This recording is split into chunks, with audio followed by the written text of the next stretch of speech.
Wait viewers, alam niyo ba na may snow sa China? Yes, yes, yes.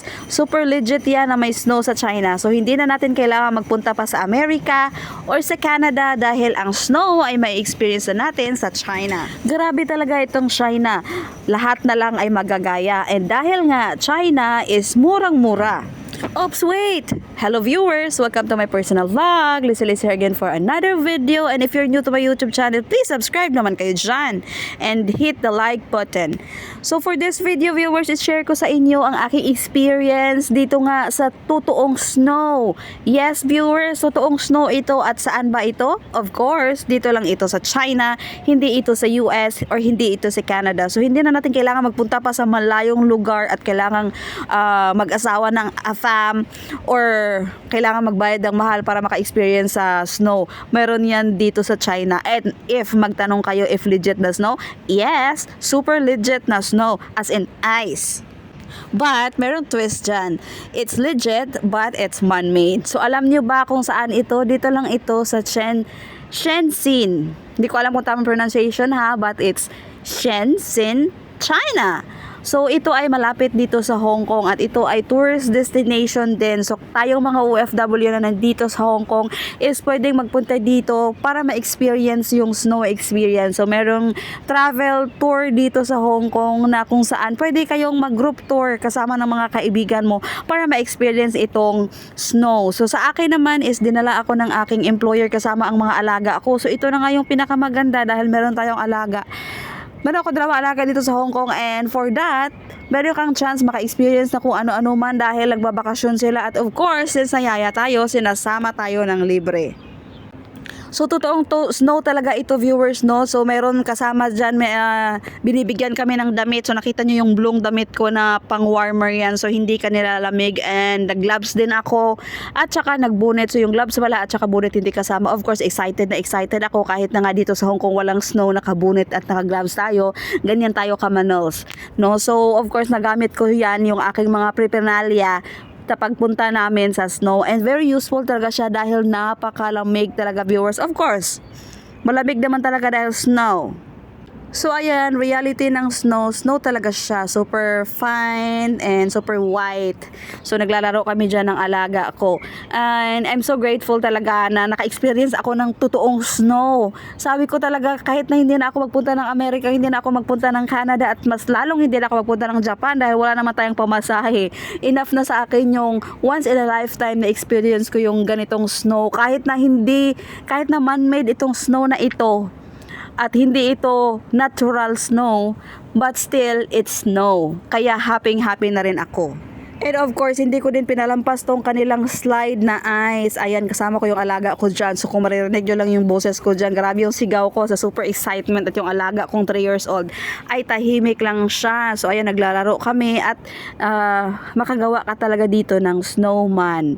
Ayan, napakaganda talaga dito. And kung gusto nyo i-experience, pwede nyo itong i-search sa Facebook, Snow World. So saan ba ito? Saan ba ito na naka-located? So actually viewers, yung Snow World na ito is para lang siyang nasa loob lang siya ng mall. So sa loob ng mall nandyan yung Snow World and dyan kayo papasok, merong parang ano bang tawag nan? Parang isang kwarto na nandyan na lahat.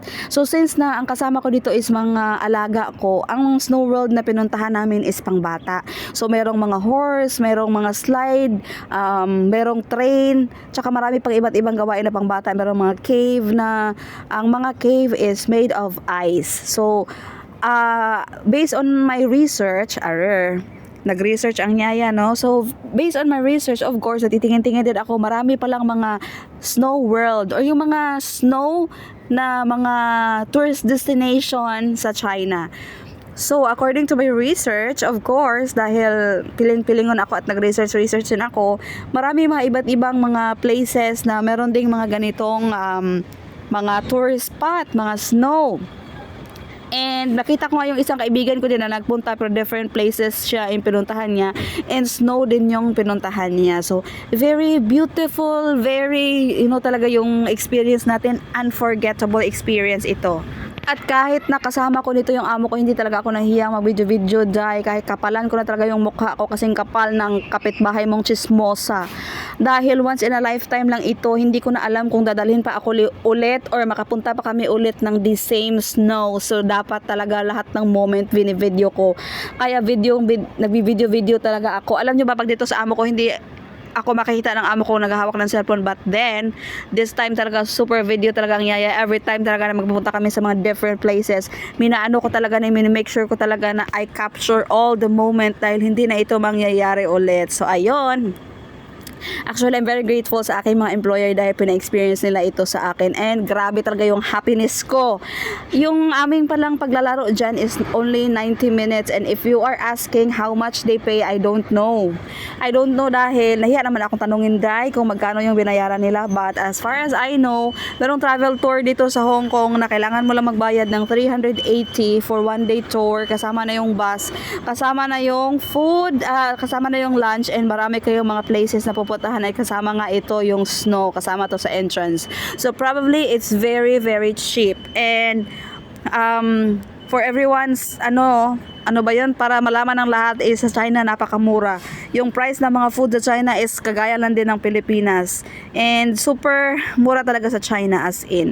So grabe no, China everything is possible. Lahat kaya nilang gayahin. Imagine, nagaya nilang mag-snow. Pero hindi ko lang alam kung meron din ganyan birong snow sa Pilipinas. So since nagaling ako sa bundok, walang snow doon sa amin. Kaya super amazed ang yaya sa experience na ito. And of course, dahil bagiran ako, dahil feeling vlogger pala kahit na walang sahod, of course, isi-share ko dito sa inyo, and I hope nagustuhan nyo itong video na ito. So ito pala yung itsura ng places bago kami pumasok. So after 90 minutes, kailangan lumabas yung mga pumasok at gagalingin yung snow kasi tumitigas na siya para makapag-create tayo ng snowman. So this is all for today. Thank you for watching, viewers. And of course, don't forget na mag-subscribe kayo dyan, ha. Mag-subscribe kayo dyan, maawa kayo sa akin. Kahit na wala akong sahod dito, mag-subscribe kayo. So, alert na kayo, mag-research kayo, at pwede kayong mag-comment down below. Ituturo ko sa inyo kung saan ba pwedeng mag-booking for tour. Dahil one of the best experience ito, ma-experience natin sa ating life. Kahit isang beses lang makapaglaro tayo sa snow, kahit na hindi totoong snow, hindi natural snow, but super snow pa din. Ayan, thank you all for watching.